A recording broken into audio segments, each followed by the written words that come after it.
Assalamualaikum warahmatullahi wabarakatuh. Pada kesempatan kali ini, kami akan menjelaskan hasil diskusi kami mengenai model-model pembelajaran IPA SD yang disusun oleh kelompok 5 yang beranggotakan 1. Kamelia, 2. Ria Safitri, 3. Istikazah, 4. Andi Aprilianto, dan 5. Safira Hidayah. Selanjutnya, saya akan menjelaskan model-model pembelajaran IPA yang akan dibahas, yaitu yang terdiri dari model pembelajaran terpadu, yang kedua model pembelajaran konstruktivis, yang ketiga ada model pembelajaran STM, yang keempat ada model pembelajaran siklus belajar. Pertama, ada model pembelajaran terpadu. Pembelajaran IPA yang menekankan pada tindakan nyata, bukan hanya sekedar konsep atau teori. Konsep-konsep dari berbagai bidang studi dijadikan alat dan wahana untuk mempelajari dan menjalani topik atau tema. Ciri-ciri pembelajaran terpadu yaitu ada 6. Yang pertama, pembelajaran berpusat pada siswa. Yang kedua, memberi pengalaman pada siswa. Yang ketiga, pemisahan bidang studi tidak terlalu jelas. Yang keempat, menyajikan konsep dari berbagai bidang studi dalam suatu proses pembelajaran. Yang kelima, bersifat luas. Yang keenam, hasil pembelajaran dapat dikembangkan sesuai dengan minat dan kebutuhan siswa. Selanjutnya akan dipaparkan oleh teman saya. Lanjutkan presentasi dari Mbak Isti. Saya akan menjelaskan tentang 10 model keterpaduan oleh Fogarty. Model yang pertama ada model keterpaduan dalam satu disiplin ilmu. Contohnya ada model fragmented atau terpenggal. Yang kedua ada connected atau keterhubungan. Kemudian yang ketiga ada model nested atau sarang. Nah, kemudian contoh model keterpaduan yang kedua ada model keterpaduan antar bidang studi. Contohnya ada model squinted atau berurut, kemudian model share atau berbagi, kemudian model webpad atau jaring laba-laba, kemudian ada model threaded atau bergalur, dan model integrate atau keterpaduan. Nah, contoh model keterpaduan yang ketiga ada model keterpaduan antar lintas siswa.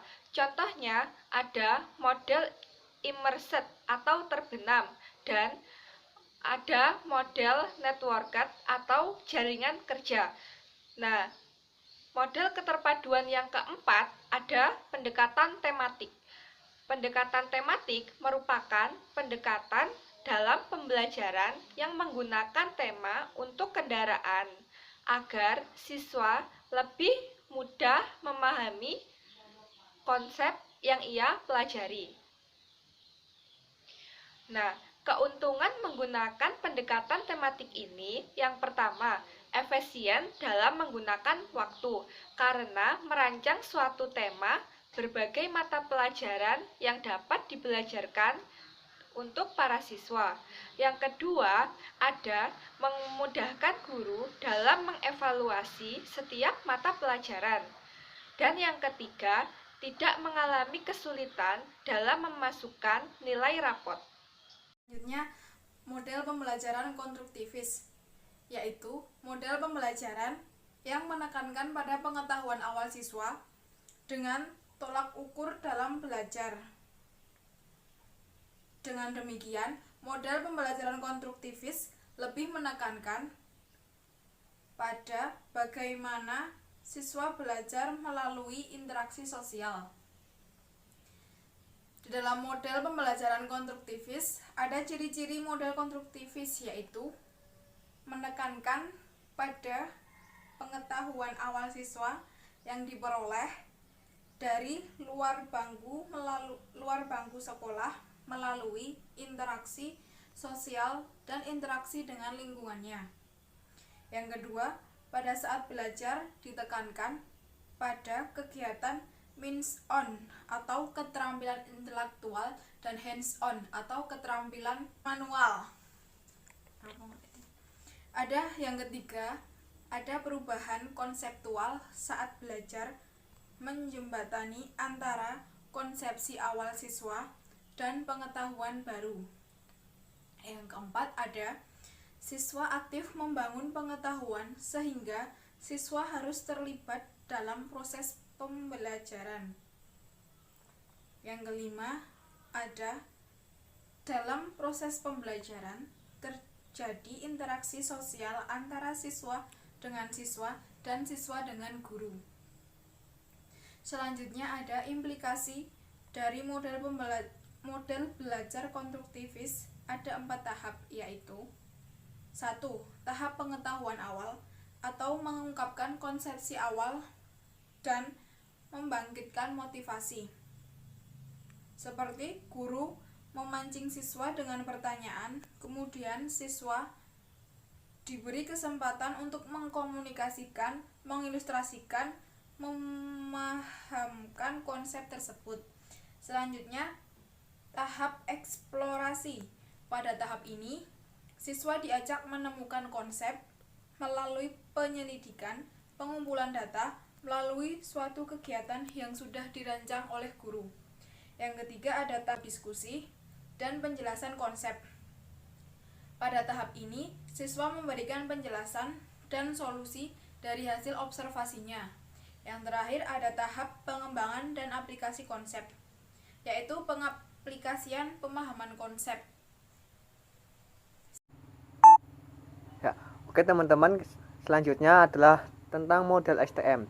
Model STM adalah suatu strategi pembelajaran yang dikembangkan agar siswa menyadari akan produk serta dampak sains dan teknologi bagi masyarakat. Model STM sendiri diajarkan melalui isu-isu yang berkembang di masyarakat secara regional, nasional, serta internasional.